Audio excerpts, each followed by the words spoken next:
네, 고성국 칼럼입니다. 예, 1, 10 논란이요. 이 발음이 좀 상스럽습니다.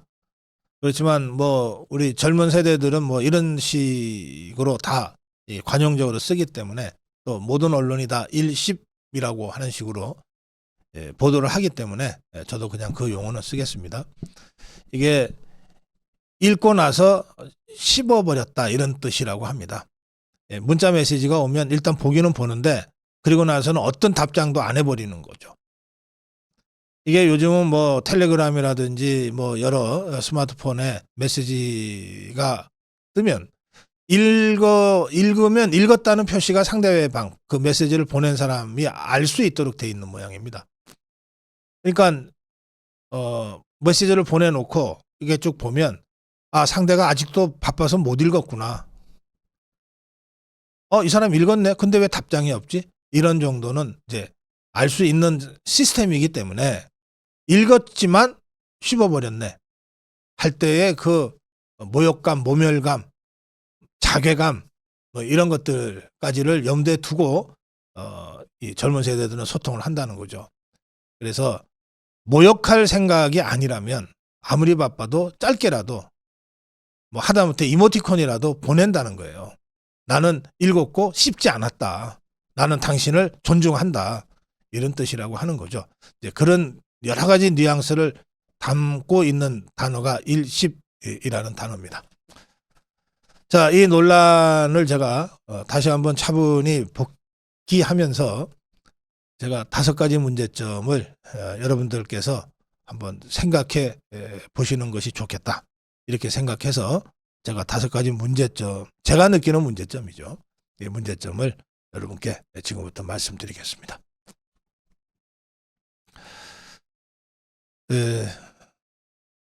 대표 후보 간의 경쟁이 격렬해지고 거칠어지면서 당에서 걱정이 되는 모양이죠. 이러다가 전대 끝나고 나서 완전히 찢어지면 어떡하냐. 그래서 공정경선 서약식을 했다 그러는데, 저는 이거 좀 코미디 같은 얘기라고 생각합니다. 자, 생각해 보세요. 어떤 이슈를 가지고 격렬하고 치열하게 경쟁하고 공방을 벌이는 것과 공정하다, 불공정하다라고 하는 문제는 차원이 다른 문제 아닙니까? 격렬하게 공방을 벌이면 불공정해집니까? 그거 아니잖아요. 불공정은 선관위가 알아서 할 문제입니다. 경선 룰이 공정하게 만들어졌냐? 그리고 후보들이 공정하게 발언 기회를 지금 가지고 있냐? 혹시 그 과정에서 억울하게 컷오프 당할 사람은 없냐? 이런 거를 잘 살펴서 불공정한 일이 발생하지 않도록 관리하면 되는 거예요. 나머지는 후보들의 몫입니다. 격렬하게 논쟁을 하든 냉철하게 논쟁을 하든 차갑게 논쟁을 하든 뜨겁게 논쟁을 하든 그게 불공정하고 무슨 관계가 있습니까? 선관위 서병수 위원장, 좀 주제 좀 잘 알고 끼어들 때 끼어드세요. 후보 간의 경쟁에 왜 공정 불공정 갖고 끼어들려고 합니까? 저는 지금 이 1, 10 논란은 공정 불공정의 문제가 아니라고 생각합니다. 정확한 팩트 체크를 통해서 누가 잘못했고 누가 문제가 있냐를 밝혀내는 것인데, 이게 왜 불공정한 겁니까? 총선백서 작업해놓고 공개 안 하면 그게 불공정한 거지. 작업 딱 끝났는데 왜 그걸 공개 안 합니까? 공개를 늦추는 것이 불공정이에요. 자, 지금부터 1심 논란의 5가지 문제점. 첫 번째, 이게 말이죠. 디올 파우치 사건의 성격 규정이 처음부터 잘못됐어요. 이거 우리가 완전히 좌파들의 프레임에 빠져서 허우적댔습니다. 자, 좌파들이 지난번에 2년 전에 보세요. 김만배 신앙림이가 대통령 선거 6개월 전에 가짜 인터뷰를 탁 만들어 놓고 기다렸다가 대선 3일 전에 터뜨리잖아요. 그야말로 아주 음흉한 공작을 한 것 아닙니까?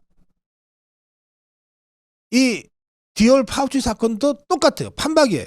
1년 전에 총선을 염두에 두고 1년 전에 함정 파고 김건희 여사를 안 만나주니까 막 가스라이팅까지 막 해가면서 억지로 만들어가지고 시간 낸 다음에 몰래카메라 딱 가지고 가서 그렇게 해서 도둑 촬영한 것 아닙니까? 그런데 그 도둑 촬영을 한 총대를 맨 자가 김건희 여사한테 접근할 때 김건희 여사의 선치인, 내 지인이다 이러면서 접근을 해서 김건희 여사가 도저히 그 면담 요청을 거부할 수 없게 만들어 놓고 가서 면담을 하고 함정 파고 파우치백 주고 몰래카메라 도둑 촬영하고 했는데 이자가 북한을 수시로 왕래한 심각한 용공 혐의가 있는 자였다는 거예요. 이게 이제 나중에 드러나죠. 그래서 더불어민주당에서 처음에는 야 이게 무슨 호재냐 이러고서 막 공격을 막 들어갔다가 가만히 있어봐. 이 최재형이 이 사람 이거 우리 편으로 같이 가면 우리가 나중에 큰일 나겠네 싶어서 주춤했던 거예요. 그러니까 이 사건은 처음에는 좌파들이 프레임 덮어 씌운 대로 김건희 여사가 뭔가 뇌물 받은 것처럼 사건이 시작됐지만 사건의 실체가 드러나면서 김건희 여사는 좌파들의 함정에 빠진 희생자 피해자였던 거예요. 그리고 이것을 1년 전부터 용의주도하게 준비하고 실행을 한 최재형이라는 자의 용공 혐의점까지 드러난 사건이에요. 그래서 이 사건은 용공 혐의자가 인 최재형이가 좌파 유튜브랑 짜고 김건희 여사를 함정에 빠뜨려서 공격하기 위한 도둑 촬영 사건이었다. 이게 사건 성격이에요. 이게 사건의 성격이라고. 그런데 이 사건의 성격 규정을 우리가 못했어요. 처음에. 이게 이 1심 논란의 출발점입니다. 그래서 이런 식으로 성격 규정과 사건의 성격 규정을 못하고 이 사건의 기본 그 골격을 제대로 우리가 인식하지 못한 문제점이 첫 번째 있습니다. 이 최재형이라는 자 수차례 북한을 갔다 왔다 했고 북한 관련 저서만 7, 8건을 썼어요. 북녘에 교회를 가다, 평양에서 서울로 카톡을 띄운다, 평양에선 누구나 미식가가 된다, 북녘에 종교를 찾아가다, 평양 냉면, 북 바로 알기 백문백답, 북한 다름을 만나다, 뭐 이런 게 이 최재형이라는 자가 북한 갔다 와서 쓴 책들이에요. 이게 다 북한 체제를 선전하는 책들이에요. 그 책 아무데나 펴보세요. 이런 내용들이 나옵니다. 북한은 정당한 나라야. 미국을 비롯한 서방이 이 북한을 왜곡하고 있어. 친일, 친미, 사대주의 수구 언론 매체들이 북한을 왜곡하고 공격하고 있어. 북한을 악마화하고 있어. 이런 주장들이 아무데나 책을 펴면 나와요. 그리고 김정은까지 3대 세습한 것을 이 최재형이는 후계자는 혈통에 의해 세습되는 게 아니라 수령으로서의 자질과 인품이 있느냐에 따라 인민에 의해 추대되고 수령에 의해 낙점되는 것이다. 라고 수령론을 정당화 합법화하는데 열을 올리고 있어요. 그런가 하면 이 자는 김정은이의 그 리설주로 추정되는 이 여성과 북한에서 이렇게 사진도 찍어요. 이게 딱 봐도 리설주로 보입니다. 이 용공 혐의자도 아주 중대 용공 혐의자라고 저는 봅니다. 그래서 딴 데도 아니고 MBC 노조에서 이 최재형에 대해서는 국기문란 사건이다. 배후를 수사해야 된다. 라고 하는 공식 입장이 나왔을 정도입니다. 그런데도 우리 국민의힘과 자유우파, 특히 국민의힘 지도부, 당시 지도부는 한동훈이 비대위원장, 김경률이가 비대위원 하고 있을 때요. 좌파들의 프레임을 그대로 받아들여서 김건희 여사가 무슨 뇌물로 명품 백 받은 것처럼 사건 성격을 규정하고 이 사건에 접근을 했어요. 이것이 첫 번째 문제점입니다. 그럼 두 번째 문제점은 뭐냐?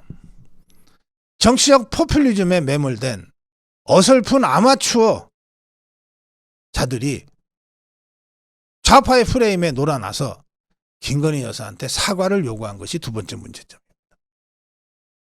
자, 이 사건은 종북 주사파들도 진로는 왔고 진로는 났지만 이 최재형이라는 자와 그 주도 면밀한 도둑 촬영의 실태가 드러나면서 야, 이거 우리가 오히려 역공을 받겠다고 주춤했던 사건이에요. 주춤하고 있는데 이 정치적 포퓰리즘에 빠진 정치도 잘 모르는 어설픈 이 아마추어들이 당의 지도부가 되면서 한동훈이, 김경률이 이런 자들이 사건의 성격 규정도 제대로 못하고 좌파 프레임에 놀아나서 김건희 여사한테 칼날을 들이댄 겁니다. 이게 두 번째 문제점이에요. 김경률이가 그래서 마리 앙투아네트가 어쩌고저쩌고 하면서 김건희 여사에 대한 사과를 공개적으로 요구하고 나선 거예요. 김경률이가 마리 앙투아네트라는 이 비유에 대해서 강력한 이 역공을 받게 되자 이자가 뭐라고 그러냐. 제 거친 언행이 여러모로 불편함을 드렸다 하고 사과하면서 그러나 명품 가방 문제와 관련해서는 김건희 여사의 사과가 필요하다는 내 소신에는 변함이 없다 이랬어요. 계속해서 김건희 여사를 물고 늘어진 겁니다. 한동훈이도 마찬가지입니다.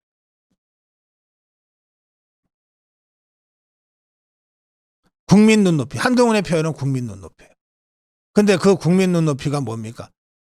예, 좌파들이 선동하고 여론조사가 일방적으로 진행되면서 김건희 여사 이 디올 파우치 수수한 거가 하여튼 뭔가 하여튼 부적절했어.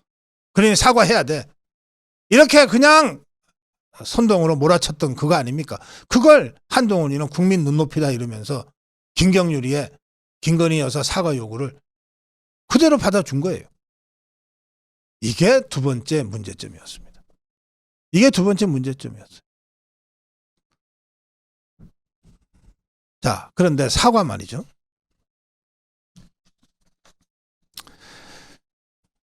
김건희 여사가 대선 때 사과한 적이 있어요.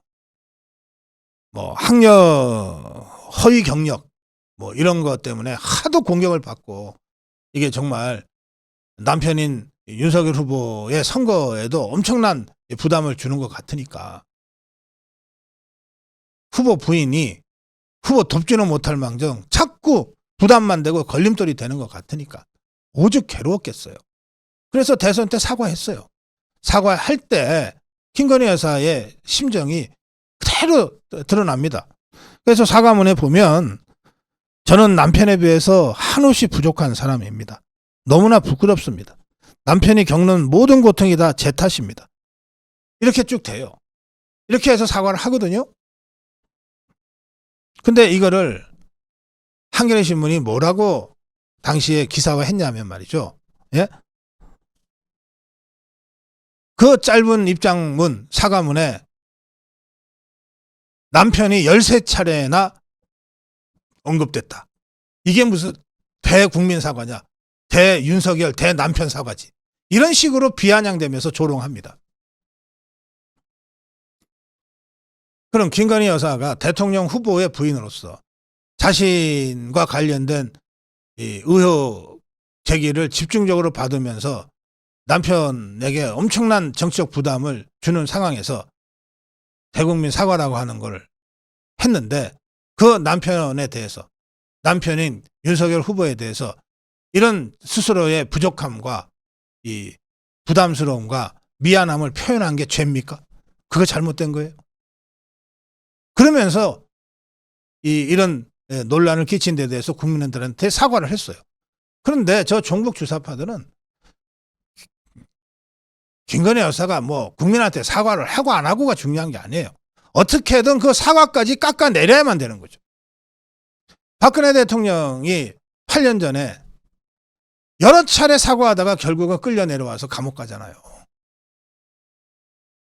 사과에 아무리 진정성을 담아도 좌파 언론은 자기네 프레임을 가지고 진정성이 없네. 뭐 어쩌네. 다시 사과해야 되네. 그렇게 공격하잖아요. 그러니까 그런 경험을 지난 2년 전 대선에서 김건희 여사도 윤석열 후보도 했던 거예요. 직접 겪었던 거예요. 이런 상황에서 좌파들이 김건희 여사를 공격하는 거는 예상할 수 있었지만, 아니 우리 진영에서 비대위원장이라는 사람, 그리고 그 비대위원장의 최측근이라는 사람이 느닷없이 김건희 여사를 사과하라고 공격을 하고 들어온 것 아닙니까? 그래서 이것이 두 번째 문제점이었다는 겁니다. 자, 그러면 세 번째 문제점은 뭐냐? 제가 어제도 양상훈 칼럼을 제가 말씀드렸어요. 총선 참패 이틀 후인 4월 12일자 오전 아침 신문에 양상훈 칼럼은 제목부터 윤석열 부부가 모든 문제의 시작과 끝이다 이랬어요. 딱 그렇게 프레임을 덮어 씌웠어요. 이게 총선 때도 조선일보가 또 저 종북 주사파들이 일관되게 덮어 씌웠던 프레임이에요. 근데 좌파는 당연히 그럴 수 있어요. 왜?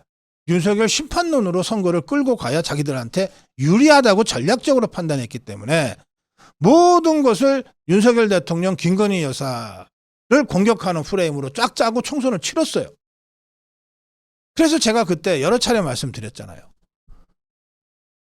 좌파의 윤석열 정권 심판론은 이거는 피해가기 어렵다. 그러면 정면으로 대응해야 한다. 윤석열이 뭐 잘못했냐고 싸워야 된다. 김건희가 뭘 잘못했냐고 싸워야 된다. 저 좌파들은 그러지 않느냐.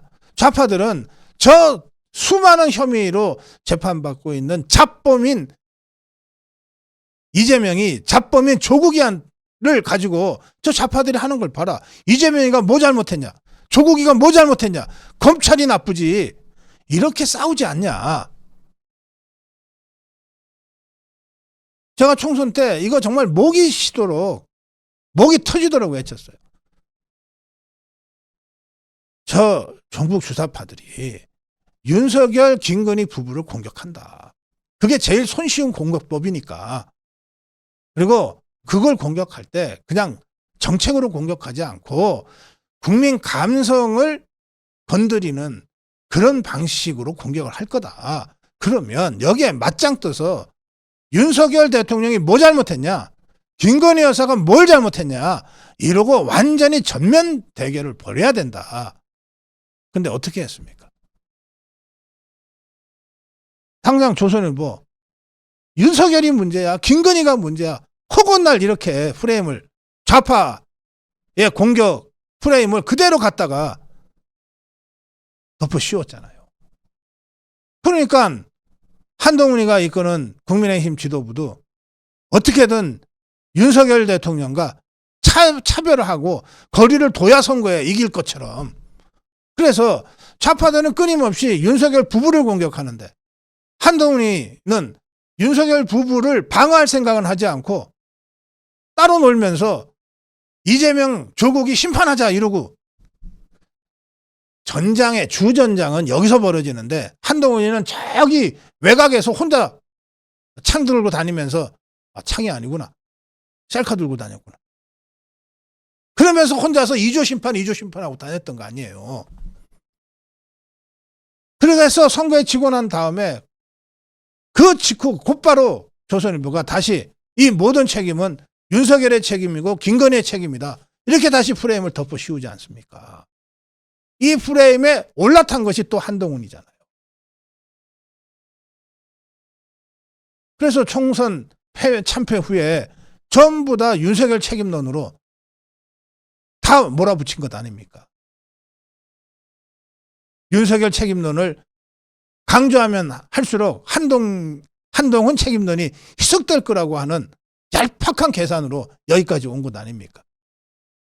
그런데 실제로 선거 과정을 짚어보니까 윤석열 대통령이 선거에 관여한 게 하나도 없잖아요. 뿐만 아니라 윤석열 대통령이 선거 기간 내내 선거에는 관여하지 못하지만 민생 토론회를 수십 번을 하면서 다녔잖아요. 거기서 여당으로서는 정말 대통령한테, 정부한테 요청해서 만들어야 될 수많은 민생 이슈들이 쏟아져 나왔는데 그걸 한동훈이가 단 하나도 자기 걸로, 당의 걸로 받아들이질 않았잖아요.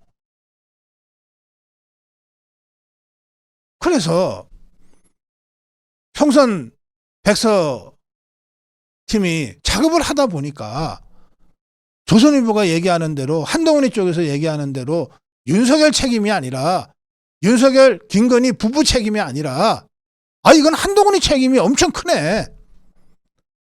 공천도 한동훈이 책임이 크고 캠페인도 한동훈이 책임이 크네.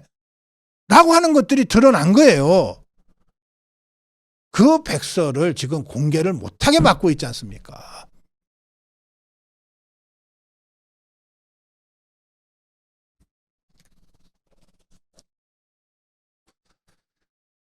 그뿐만 아니라 조선일보는 오늘 아침 사설에서도 이렇게 썼어요. 뒤늦은 김 여사 사과 불발 논란, 지금이라도 사과하길. 지금이라도 김건희 여사가 사과하래요. 이거 제정신들입니까 진짜?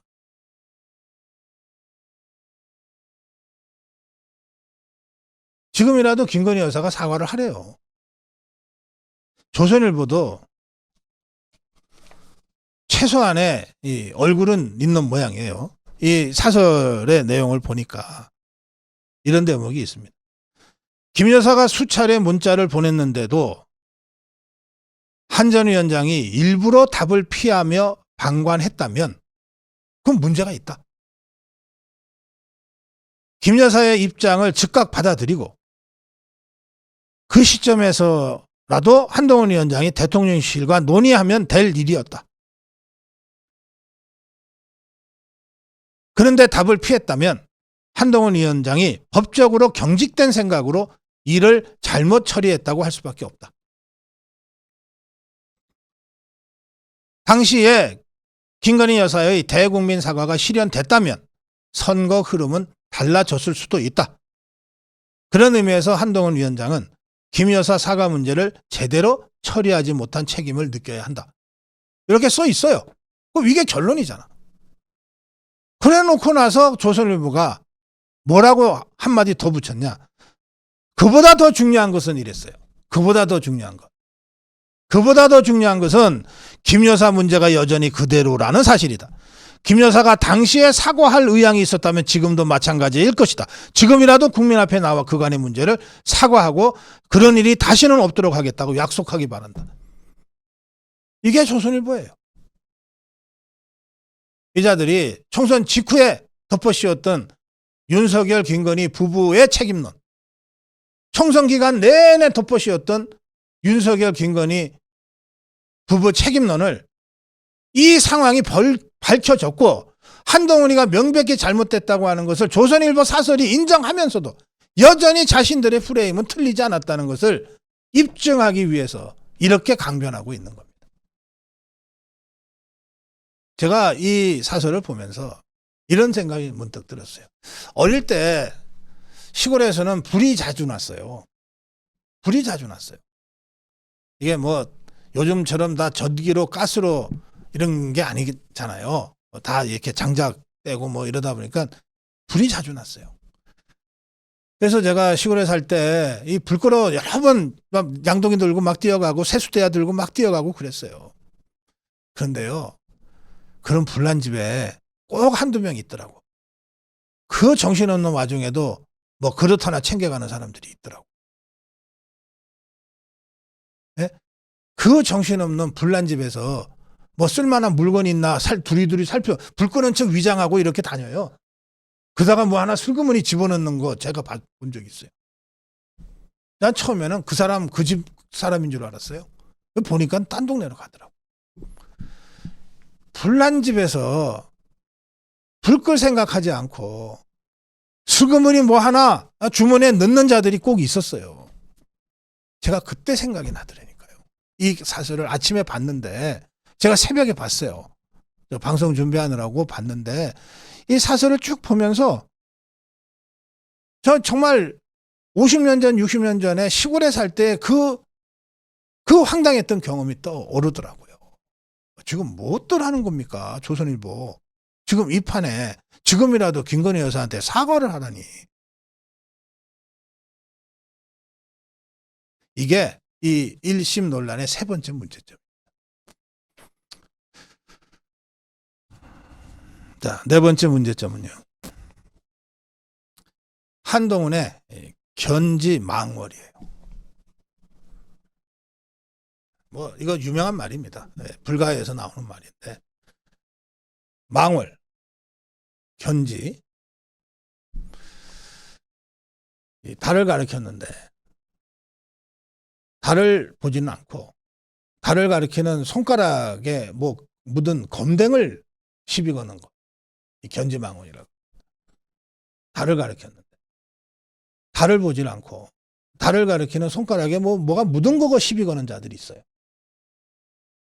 보세요. 한동훈이가 이 1심 논란이 이제 공개가 됐어요. 한동훈의 첫 번째 반응이 뭐였습니까? 자, 이 문제는 대통령의 부인 김건희 여사가 이 종북 주사파들의 함정에 빠져서 이 디올 파우치 백 사건이 돼버렸고 명품백 수수 사건이 돼버렸고 이것과 관련해서 좌파들이 집중 공격을 하는 그 와중에 한동훈이 김경률이가 김건희 여사의 턱 밑에 칼을 들이대면서 사과하라고 했던 그 상황 아닙니까? 김건희 여사가 그러면 좋습니다. 제가 사과 아니라 뭐라도 하겠습니다. 어떻게 하는 게 좋겠습니까? 라고 하는 문자를 보냈고 이 문자를 한 번도 아니고 5차례나 보냈고 문자를 계속 일십하니까 전화까지 했는데 그것도 받지 않았다는 거잖아요. 그러면 도대체 한동훈 왜 그랬어? 라고 물어볼 수밖에 없잖아요. 그때 한동훈의 대답, 첫 번째 대답이 뭐냐? 아니 왜 이 시점에 이 얘기가 나와? 그러니까 지금 한동훈의 첫 번째 반응이에요. 달을 가리키는데 아니 왜 손가락에 뭐가 묻었어? 라고 얘기하는 겁니다. 모든 사람들이 달을 가리키고 있는데 아니 왜 그때 그걸 응대를 안 했어? 그때라도 응대를 해서 김건희 여사가 대국민 사과를 하게 만들었으면 선거 결과가 달라졌을 수도 있잖아. 당신 선거 책임자였잖아. 왜 그랬어? 라고 묻는데 한동훈의 대답은 아니 왜 손가락에 뭐가 묻었냐? 라는 거라니까요. 지금 아니 왜 이 시점에 이게 나와?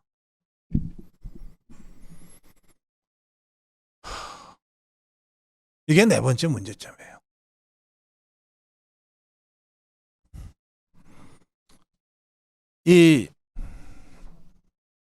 이런 태도는요. 이번 한 번만이 아닙니다. 비슷한 시점에 거의 유사한 양상인데 아니 왜 이 시점에 라고 하는 것은 박지원이도 얘기하고 있어요. 박지원이가 뭐라 그랬냐? 김건희 여사 한동훈 전 비대위원장과 문자가 보도됐다? 왜 하필 이 시기에? 똑같죠?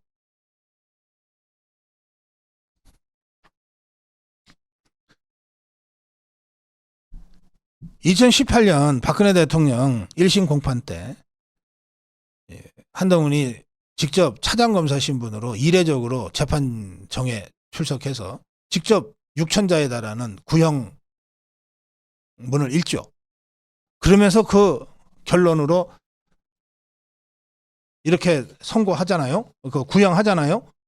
피고인에게 징역 30년, 벌금 1,185억 원을 선고하여 주기 바란다. 이게 이제 공개가 됐어요. 근데 그게 AI 무슨 영상으로 공개가 되니까 한동훈 측에서 나온 얘기는 그거 나 아니에요. 이거 아닙니까?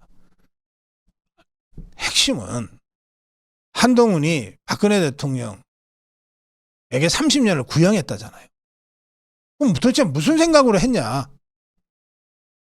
이게 질문인데 그게 AI 영상으로 뭐 됐다는 이유 하나로 그건 한동훈이 직접 한 게 아니에요. 이 그야말로 달을 개라키는데 손가락 갖고 얘기하는 거랑 똑같은 행태거든요. 이게 지금 태풀이 되고 있어요.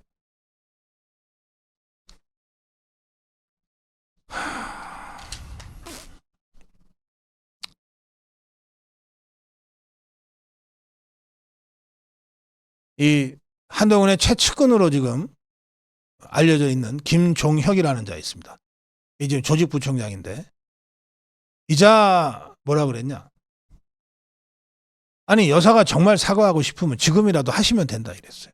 어떻게 조선일보랑 똑같은 주장을 합니까?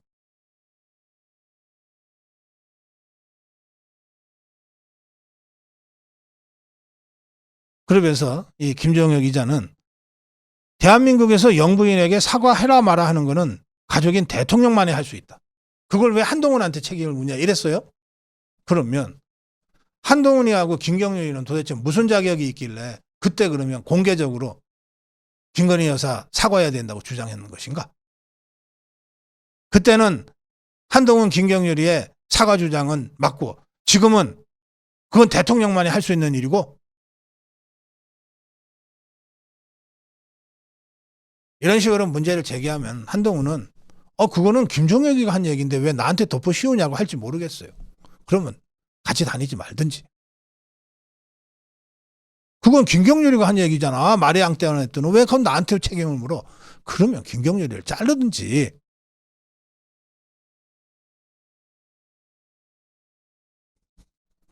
자, 이 일십 논란의 마지막 5번째 문제점은 한동훈이의 뿌리 깊은 권위주의적 태도와 찌질함입니다. 저 이거 인신공격으로 오해될 수도 있어서 제가 이 부분은 그냥 꾹 참고 넘어갈까 했어요. 그런데 리더십의 문제는 그 리더의 캐릭터와 비헤이비어를 집중적으로 다루지 않으면 안 되는 부분이 있습니다. 지금 저 종북 주사파들이 또 한동훈이나 이 한동훈 측근들이 윤석열 대통령에 대해서 공격하고 비난하는 걸 가만히 보세요. 윤석열 대통령의 캐릭터, 윤석열 대통령 자기들이 단편적으로 전원의 전원으로 듣고 있는 무슨 비헤이비어 이런 거 가지고서 계속 공격하잖아요. 그건 리더로서는 어떤 면에서 숙명처럼 감당해야 될 부분들이 있습니다. 그래서 한동훈이가 저는 그냥 조용히 소시민으로 살게요. 그러면 제가 이런 식의 분석하지 않아요. 근데 당 대표 되겠다며. 그리고 대통령 꿈을 숨기지 않고 있잖아요. 그러니 한동훈이의 이 캐릭터와 비헤이비어에 대해서도 이제는 객관화된 평가와 비판이 불가피한 시점이 됐다고 저는 봅니다. 그래서 제가 이렇게 얘기하는 겁니다. 어제 제가 읽어드린 이래진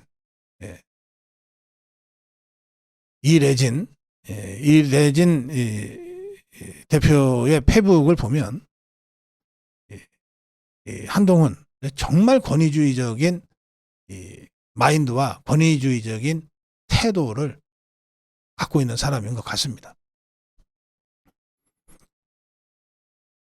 법무부 장관이 민주당 정당 예산을 얘기하는 걸 듣고 직접 만나서 당사자 중에 한 사람으로 얘기를 하고 싶다고 면담 신청을 했는데 검사가 계속 나한테 얘기하라 그랬다는 거 아니에요.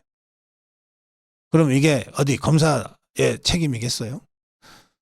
국회의원한테 전화해서 직접 통화해서 꼭 한마디 하고 싶다 그러는데 보좌관이나 비서관이 이거 나한테 얘기하세요. 의원님은 바쁘시고요. 직접 그런 말씀 안 들으세요. 저한테 얘기하세요. 그러면 그 보좌관 비서관 욕합니까? 국회의원이 욕먹어요. 국회의원이 욕먹는다고. 또 어찌어찌해서 직접 조우할 기회가 있어서 저 이래진입니다라고 인사를 하면서 얘기하려고 그러니까 대꾸도 안 하고 가버렸다는데 이런 대목에서 이래진 씨가 거짓말할 뿐입니까? 또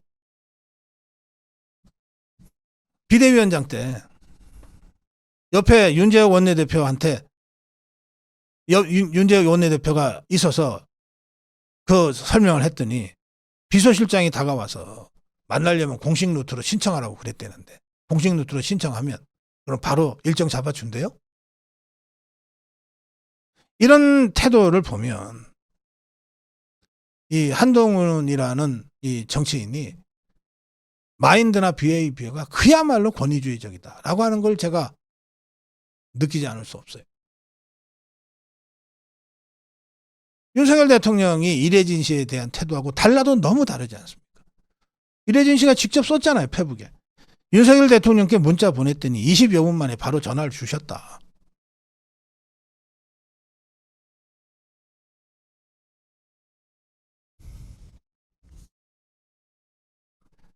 다섯 차례에 걸쳐서 김건희 여사가 문자를 했어요.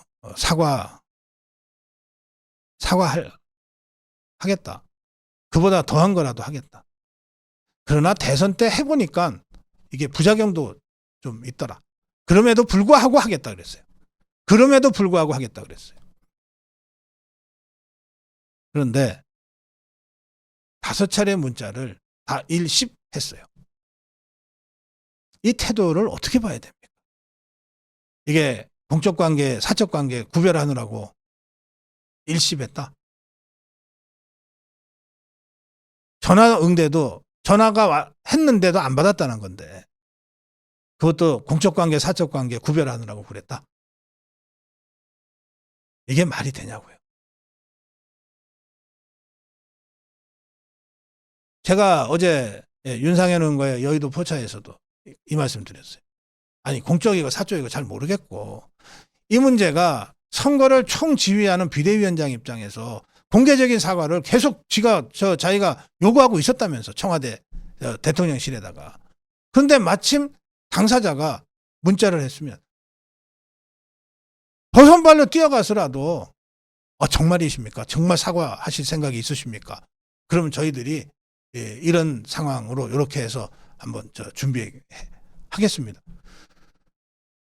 아니 당사자가 안 하겠다 그럴 때 문제인 거지 하겠다 그러는데 이거를 그때부터 이거 공적인 거야 사적인 거야 따지고 앉았어요? 그래서 문자를 일십해요? 전화를 안 받아요? 그리고 뒤늦게 6개월 후에 이게 드러나니까 아니 왜 이 시점에 왜 이런 얘기가. 이런 이 상황에서 보이는 이 한동훈의 비헤이비어 태도를 보세요. 이 찌질하기 짝이 없잖아요.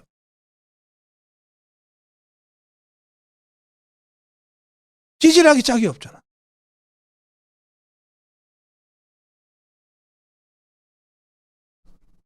또 이게 논란이 되자마자 뭐라 그랬냐면 실제로는 사과하기 어려운 이런저런 사정이 있다는 것을 강조한 것으로 기억한다 이랬어요. 기억한다는 뭐예요 도대체? 이었다 아니었다지. 나중에 뭐 문제가 잘못되면 내 기억이 잘못됐다고 빠져나가려고.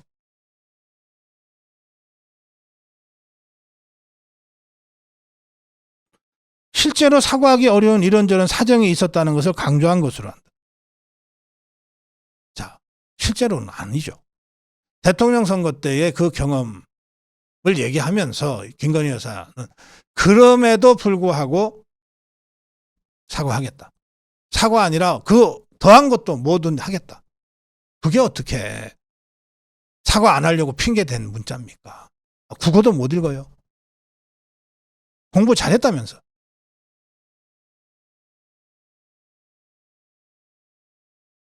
그러니까 이런 택도 아닌 이런 변명이나 늘어놓고 있는 거 아닙니까? 그래서 제가 찌질하다는 거예요. 네, 원희룡은 사실이라면 이거 해당행위다 그랬어요. 해당행위다. 당시 영부인 가방 사건은 국민들이 가장 궁금해하고 또 스트레스를 받던 우리들 국민의힘 후보들에게도 정말 불리한 이슈로 작용했다. 이걸 풀기 위해서라면 영부인의 사과가 아니라 그 이상의 것도 하겠다는 뜻을 영부인이 직접 선대위원장, 비대위원장한테 전달했는데 그걸 비대위원장이 묵살했다는 것은 도저히 있을 수 없는 일이다.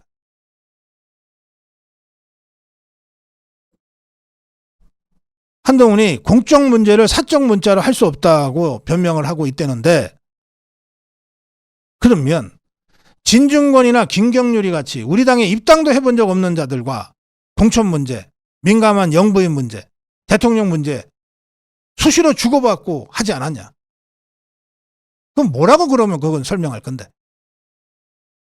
앞뒤가 안 맞는, 자기한테 달면 삼키고 쓰면 내버리는,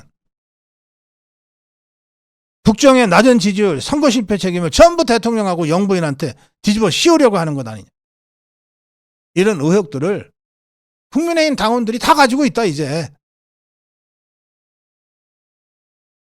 선거를 승리로 이끌기 위해서 노력을 한 건지, 지금 이 상황에서의 한동훈의 태도를 보면 이게 정말 선거를 이기려고 노력을 한 건지, 아니면 그냥 별 생각 없이 비대위원장, 선관위원장 놀이하다가 지고 나니까 책임 뒤집어 씌우기 위해서 하고 있는 건지, 이런 의문들을 지금 많은 당원들이 문제를 제기하고 있다. 자, 다시 한번. 지금 한동훈이는 사과 안 하려고 이 핑계 저 핑계 된 문자였던 것으로 기억한다 이랬어요. 자, 김건희 여사가 한동훈이한테 보낸 문자, 제가 원문을 지금 보고 있는 게 아니니까 이런 내용이라고 지금 보도된 걸 제가 다시 한번 찬찬히 읽어드릴게요. 김건희 여사가 보낸 문자가 과연 사과하기 싫어서 이 핑계 저 핑계 된 문자인지, 아니면 정말 사과하겠다, 어떻게 할까 하고 의논한 문자인지 여러분이 판단해 보세요. 최근 저의 문제로 무리를 일으켜 부담을 들여 송구하다. 몇 번이나 국민들께 사과하려 했지만 대통령 후보 시절 사과했다가 오히려 지지율이 떨어진 기억이 있어 망설였다. 그럼에도 불구하고 당에서 필요하다면 대국민 사과를 포함해 어떤 처분도 받아들이겠다. 사과하라면 하고 더한 것도 요청하시면 따르겠다. 한 위원장님 뜻대로 따르겠으니 검토해 주시길 바란다. 그래, 이게 사과 안 하려고 핑계댄 문자입니까?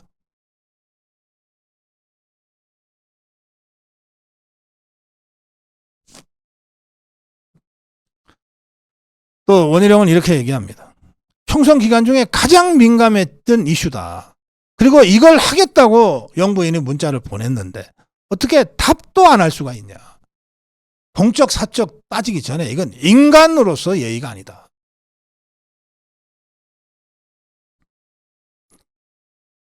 한동훈 위원장이 그때 정상적이고 상식적으로 호응하고 대응했다면 얼마든지 지혜로운 답을 찾을 수 있었다. 당도 그토록 어려움을 겪지 않을 수 있었다. 이런 인식과 태도로 당 대표가 되고 나면 대통령과 당이 어떻게 되겠는지 다들 그래서 걱정하는 것 아니겠느냐. 나경원은 이렇게 얘기했습니다. 한동훈의 판단력이 미숙했고 경험 부족이 가져온 오판이었다.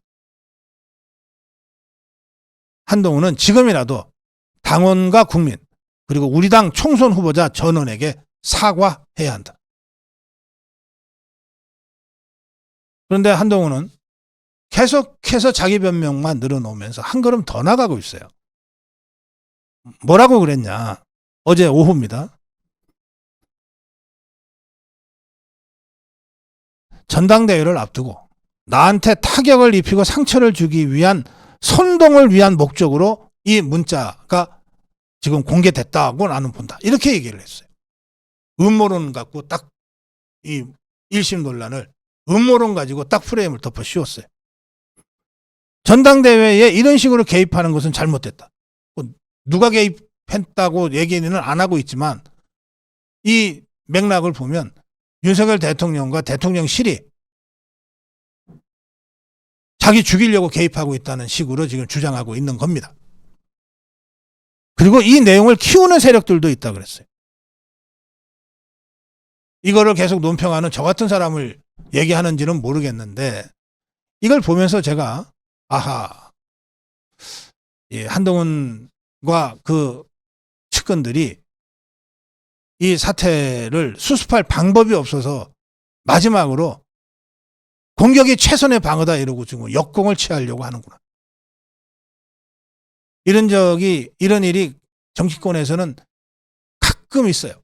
이를테면 그게 1992년이었던 것 같은데 그 초원 복집 사건이라고 있었습니다.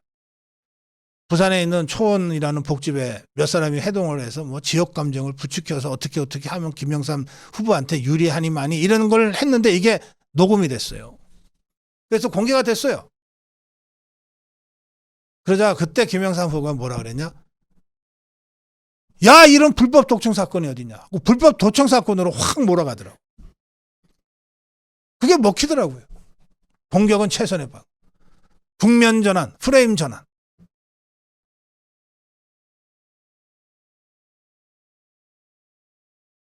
지금 한동훈과 그 측근들이 도저히 이거 팩트로는 대응이 안 되니 차라리 이 뒤에 용산의 음모가 있다 이런 식으로 역공을 취하자. 여기 지금 한동훈의 발언에는 뭐 용산, 대통령 이런 단어는 없지만 맥락이 그래요. 맥락이. 이런 식으로 아예 갈 때까지 한번 가보자. 이런 것 같습니다. 이래서 제가 찌질하다는 겁니다.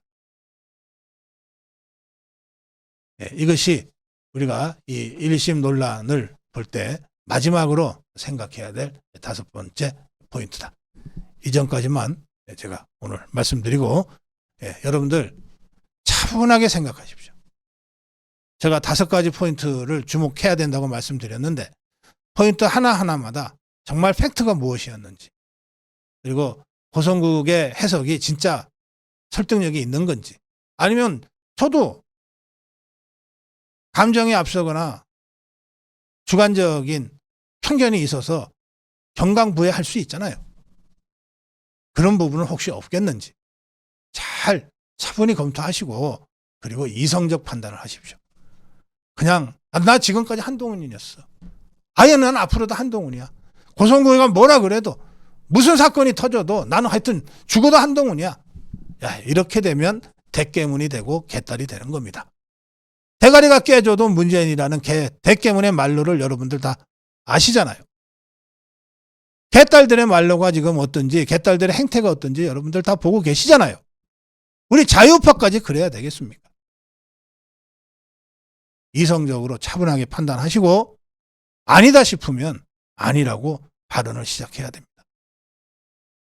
고성국 칼럼이었습니다.